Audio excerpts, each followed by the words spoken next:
Today we're going to be comparing two of the most popular soundbars in the $400 price range, the JBL Bar 300 and the BOSE Smart Soundbar 600, to help you decide which one of these you should buy. We'll compare specs and features, and I'll give my overall opinion after extensive testing, tell you the differences you can actually hear, and which one I'm personally going to keep. Let's talk about it.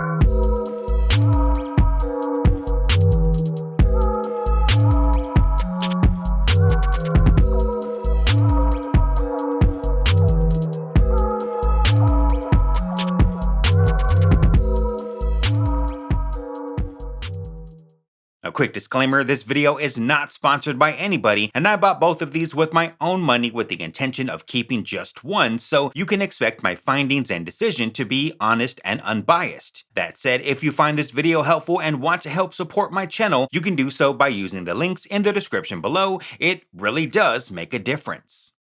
So let's run down the list and compare these side by side to see what they have in common and what's different.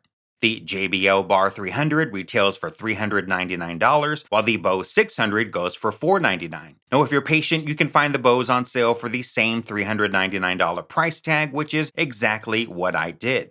Both units are Dolby Atmos compatible and have their own version of upmixing that takes a non-Atmos signal and turns it into a multi-channel experience. BOSE calls it True Space, JBL calls it Multi-Beam Surround, but it essentially does the same thing. The difference is that the BOSE 600 has two upward-firing speakers, along with two side speakers and a center tweeter, while the JBL does not have any upward-firing speakers and only has four front-facing drivers with two tweeters on each end facing outwards. Will this make a big difference? We'll find out later in the video.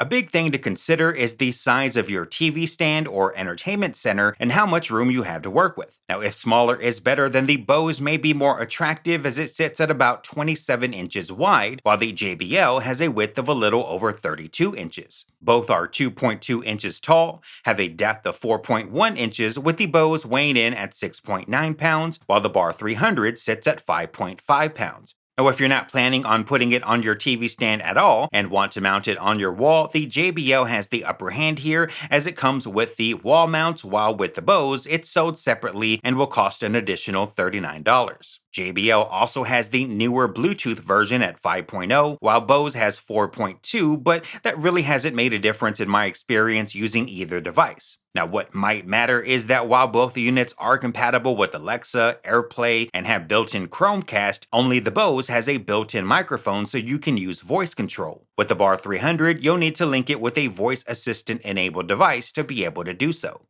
Both units have a dialogue enhancer mode. JBL has pure voice, which optimizes vocal clarity, while the BOSE 600 has dialogue mode, which does the same thing, but honestly, I find dialogue mode takes away from the mids too much, and I prefer to adjust calibration settings myself in the app. While you can also adjust your treble, mid, and bass in the JBL One app, if you don't quite know how to calibrate properly or just aren't happy with the results you're getting, it's got the advantage as it has built-in calibration, which uses the acoustics of your room to dial in the best settings, so you don't have to worry about it. One more advantage the JBL Bar 300 has over the BOSE 600 is the HDMI input, which has 4K pass-through, so you can connect your PS5, Series X, or 4K Blu-ray player. Depending on your setup, this can be a big deal. The JBL's HDMI eARC port also has Dolby Vision pass-through. That said, if you're connecting everything to your TV's HDMI ports and then eARCing it, if that's a term, to your soundbar, then it really doesn't make a difference. One way it mattered to me was when I did my JBL Bar 300 review,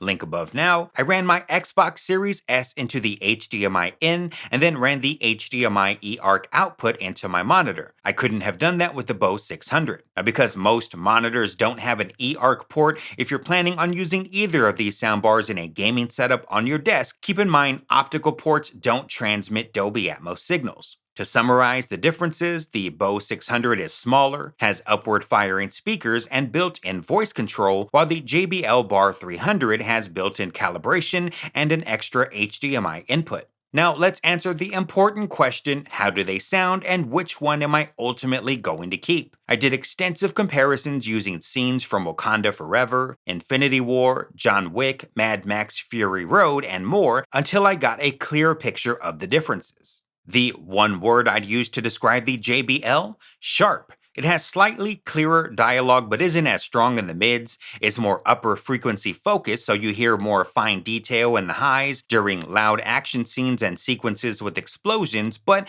it is a bit lacking in bass. At times, the left and right facing tweeters come into play as you get more of a left and right 3D effect, but I don't hear anything that would resemble Atmos or the feeling of things coming from above. One word to describe the BOSE 600?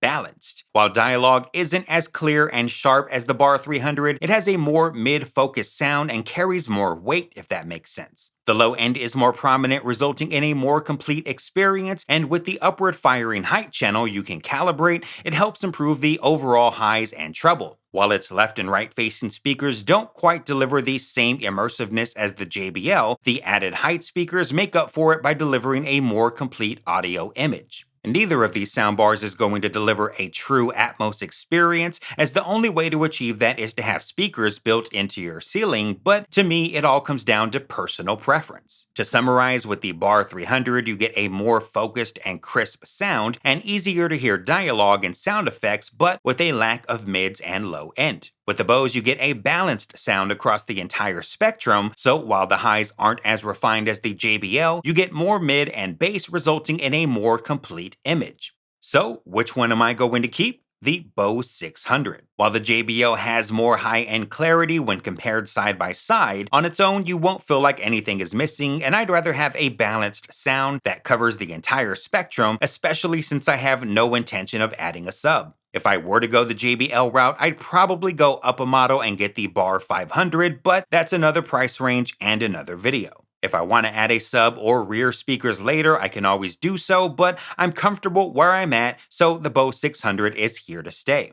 Now let me know in the comments below what you thought of this comparison, if you agree or disagree, and if you decide to buy, consider using my links to help my small channel grow. That's going to wrap things up for today, so until next time, thank you for watching, stay tuned, and have a great rest of your day.